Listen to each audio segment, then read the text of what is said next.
Hi everyone, welcome to Love CTRL-Z, the channel where we try and take the shit out of relationships. Today I'm very excited to have a good friend of mine, Alan Stevens, who's a celebrated profiling and communication specialist. With a profound expertise in deciphering the subtleties of human behavior and a career spanning more than 5 decades, we're here to have a good conversation to see what's going on in the life of people, especially around this Christmas time. Alan, maybe a quick intro about yourself and let the people know, what you're all about? Well, as you said, I'm a profiling communication specialist, and the reason I became one is because I had a lot of bad relationships in the past. 2 divorces, a lot of broken relationships, business partners who empty the bank out. So when you say taking the shit out of your relationships, I really had to learn how to read people more effectively, making sure that I could get around those problems. Now I help other people do exactly the same thing. Yeah, right. Well, you've helped me a lot over the years, and I always come to you when I'm going up and down in my relationships, whether personally or with other people. So I'm very grateful to have you here today. And I guess this whole thing came about from a conversation yesterday when we were out having a coffee. This time of year sucks, for a lot of people, and we try and celebrate it to the best that we can.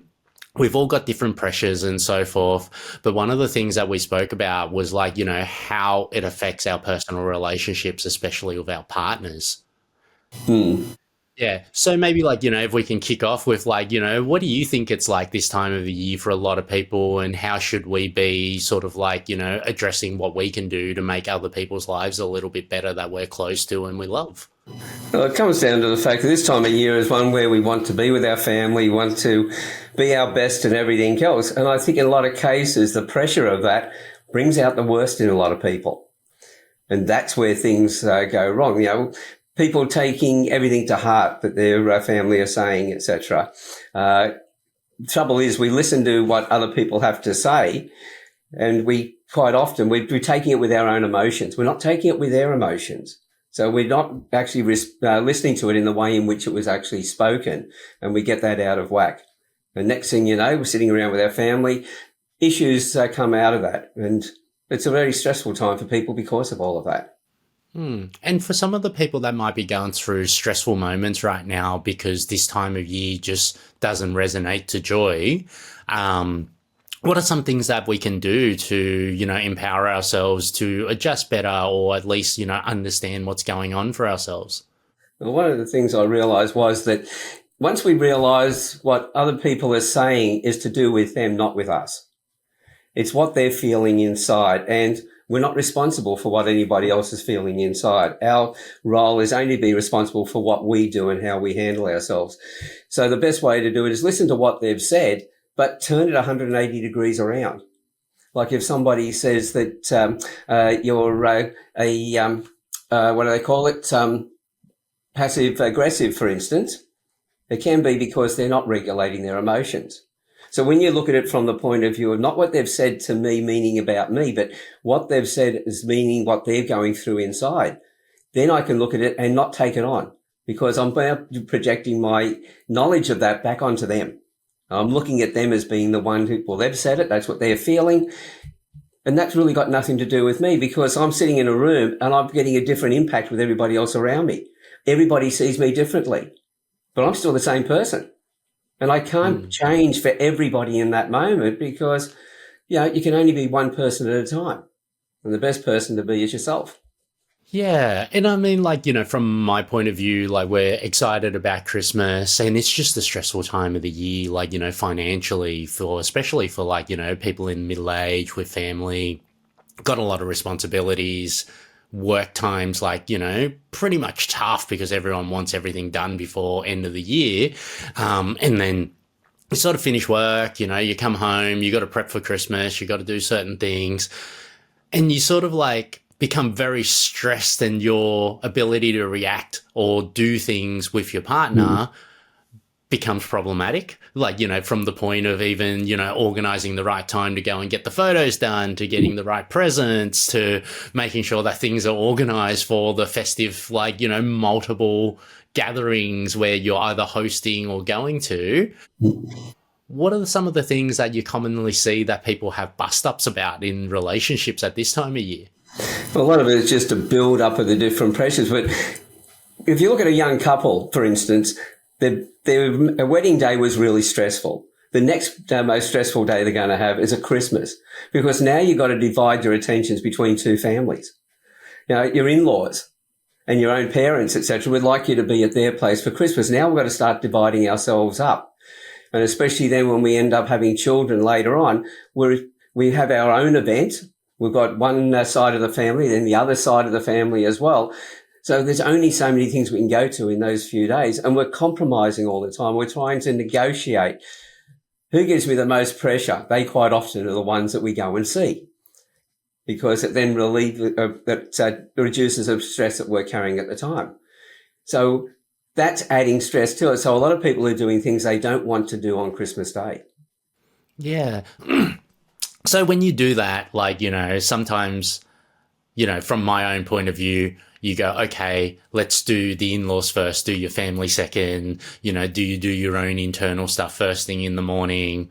Then all of that becomes like almost topical. And I've heard it a lot where in the preparation leading up to the 3 weeks beforehand, like what we're in right now, you sort of lose your mind and you start losing your shit about how you say certain things. What are some things to be aware of when, obviously there's always a difference in who does more in preparation, whether if it's the wife or your partner, and if you're not the one that's contributing as much and you're sort of coasting into it, but you're still feeling the stresses of what's going on, and you see that the person organizing it, is doing their best, but you end up in an argument over specificities or little things that, really wouldn't matter in any other time of the year.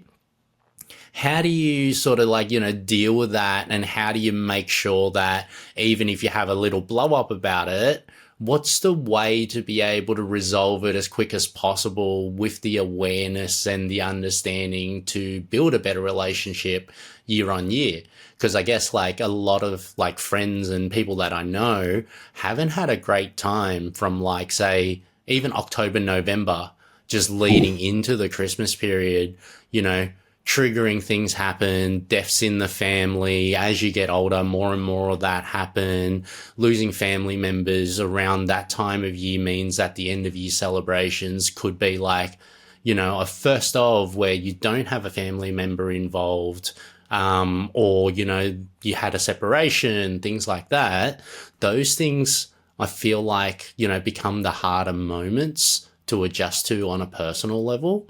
And then compounding that with how you got to put on a brave face for your family, especially with young kids or even older kids, that kind of transitional season in life, really makes you reconsider. But then it makes it really hard for you to bring the joy out during that period.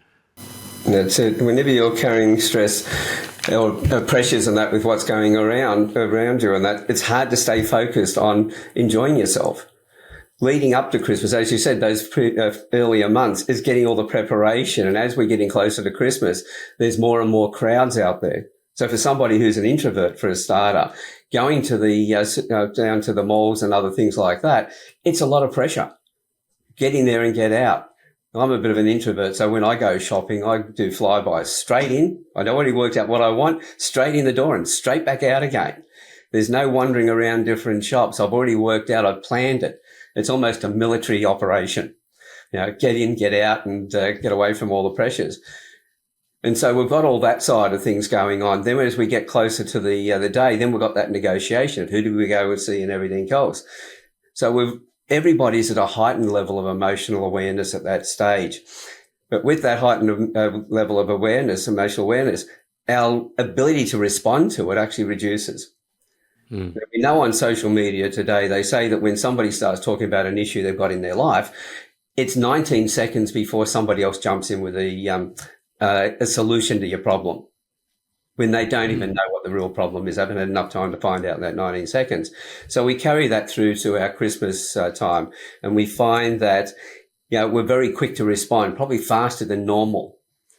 The best I can say to people is stop and slow down. Keep reminding yourself, especially when you're about to go and be with other people, that people say things that come from within inside them. It's one finger pointing and three fingers pointing back. So when they're pointing at you, it's nothing to do with you. So if you take that attitude and you ask yourself before you respond to what they've said, ask yourself, what did they say? Where did this come from? Why did they say that?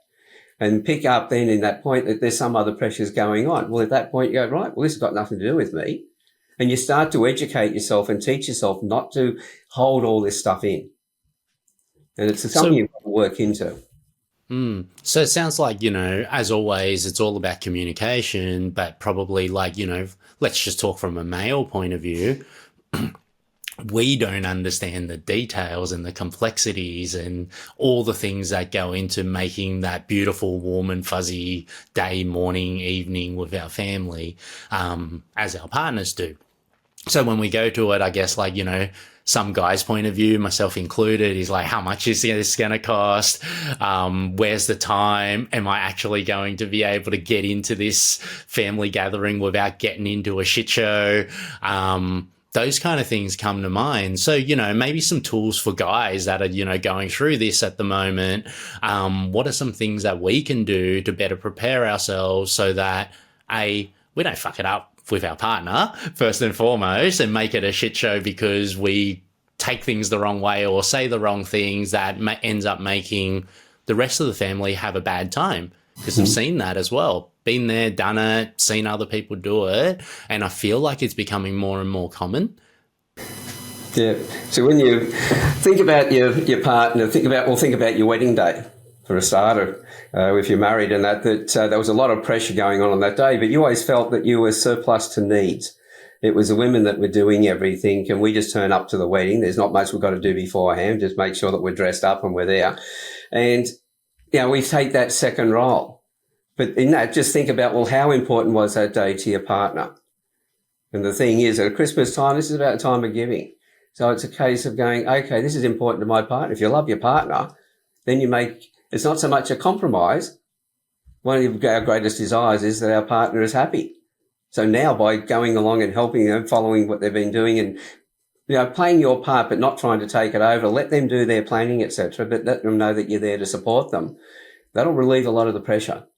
You don't have to fix things. This is one of the problems that us guys will do, is that when the woman is stressed, we'll jump in and we'll try and fix the problem. When we should be saying to them, do you want me to fix this or do you just want me to listen? Do you just want me to be there? Yeah, I think that's a really good point for this discussion today. So tell us a little bit more about that. Well, as I said, it's men. We're great fixers. We were taught all the way through life. We're the protectors. We were the hunters, etc. That was our role traditionally, and that's still in our DNA. Is to be there to support and protect. And so, if our partner's going through stuff, we want to fix it. Because the other thing is that women are extremely good with emotional empathy. Us men, not so much. We don't like that emotional feeling. So we just want to jump in and fix things. But you've got to ask yourself, and if you ask your partner and she says, yes, I want you to fix it, it's one of two things.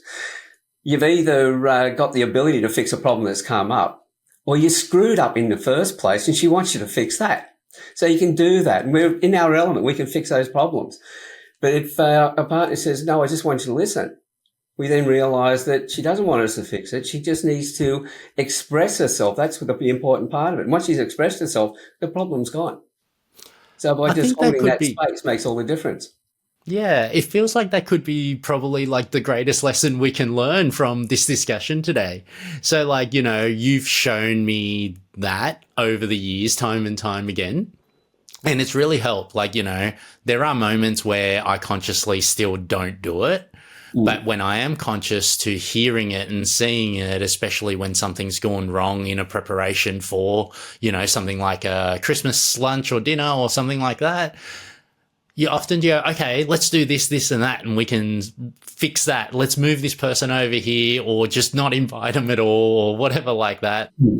But more importantly, when you are more grounded and conscious of what's going on, it's easier to just go, hey, are you having a vent right now? And is that something that I need to, like, help you fix, or should I just listen? Yeah. And we've tried that in a few different ways. And, the times that it's come good has been like, am I just supposed to listen right now? And then having that communications with your partner where we've sort of like talked about it and we've openly said, hey, that she knows I'm a fixer. So then therefore, like, when things blow up, like, or I see her being not happy and, something's gone wrong, we go, what can I do? Like, but instead it's sort of like, oh, okay, what's happened? Okay, great. Like, do I need to do anything right now, or are you happy just telling me what it's about? And half the time, well, I don't know the percentage, but like some of the times it'll be like, no, I just need you to listen, don't do anything. That's all they want.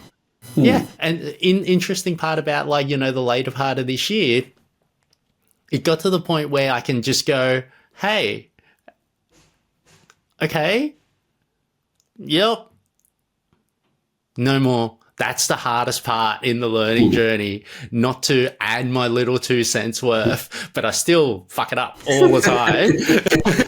And it's just like, I just think back to like probably like within the last 7 days I've done it. And it's like, can you not interrupt with your responses? I just need to vent. Okay. I'll go to let go to, allow that to happen, but then I'll still want to chime in and fix the problem. Yeah, well, see, the thing is that when that's all happening, I think it's learning a new skill. And by taking that and listening, if part says, I just want you to listen, if you care for your partner, then I know it's going to feel uncomfortable, even though it's got nothing to do with you. As you feel their emotions, we take it on and we go, I don't feel comfortable with this. But as we practice that more and more, it gets to the point that our partner can just say to us, look, I want you to vent. We go, yeah, okay, sit back, in a comfortable position and go for it. And we don't pick it up. But it takes a little practice in getting to that point.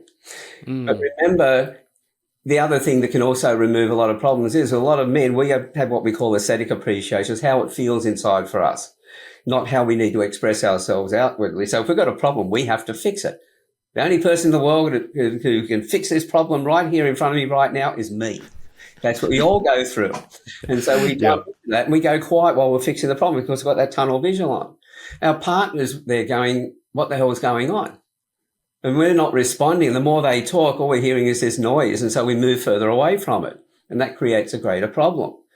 So if you know your partner is going to want to ask you questions when you go quiet on something, go and tell her in advance that something's, that you've got an issue there, that something that you need to work on. It's got nothing to do with them.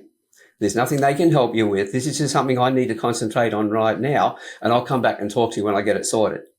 That's all it needs for your partner, because they just want to know what's going on. Well, now you've given them an understanding and saying, look, I don't fully know the answer to this myself, but there's something I really need to work through on my own. It's got nothing to do with you. It's not saying that you're not capable of helping me at all. It's just something that I have to work on. So we can pre-frame it for our partners, but if both partners know these skills, we don't have to pre-frame it. We just act in that way straight away. A partner can look at it and say, right, I can see you're stressed.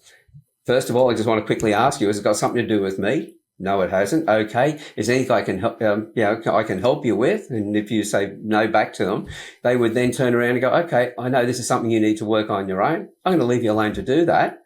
But so that they also know that you still care as well. When you've finished and worked it out, can you come and talk to me and tell me what you found? Because I do care. And so that's how that other partner can then talk to you. And so that takes the pressure away from you, and you can then focus on fixing your problem, because we are great fixers. But then understanding our partner doesn't want things fixed all the time. Sometimes it's something that gets fixed by them just being able to air their feelings around it.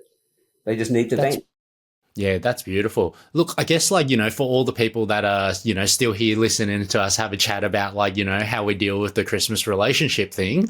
It really feels like the lesson learned from today is all about the preparation. So maybe if we wrap up the conversation with some tools that we can do, and it feels like the first thing to do is to have a conversation with your partner and plan around hey, we've got a couple of weeks left till Christmas. We're all feeling a little challenged in whichever way. what are some things we're going to do to make sure we're okay, make sure that we're going to have a good time? Because at the end of the day, when it's all finished and done, we're driving home together, and, you know, we got to live with whatever's happened during the day and wake up the next morning and have a wonderful Boxing Day and enjoy ourselves the way that we want to. Maybe if you can share, like, you know, some things that we can do as a couple, as a unit, and hopefully for the listeners that are out there, be able to like take that example and, you know, use that as our Christmas gift to everyone for the first episode of the channel. Yeah, well, all of us are going to talk to and or plan to some degree about how we're going to handle the festive days where we're going to be with other people. And that's where we stop and we think, okay, well, we'll plan that out and go, rightio, if we're going to go over to your parents' place for lunch, and then we're going to go to my parents' place for dinner, etc., whatever it might be, once you've planned out what you're going to do, set your time frames on it and say, right, by this time, this is when we leave. And you're making an agreement of what's going to happen. So when it gets to that time, you can say to your partner, hey, it's time to go. And your partner's not going to then go off and wander and do other things because you've got that agreement. You're reminded of that agreement if you need to.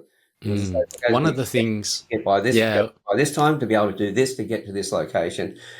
And that takes the pressure off. Then that should be enough for the in-laws or people that you're staying with initially right at that point when you're about to leave, that they understand that you've also got other places you've got to go to as well.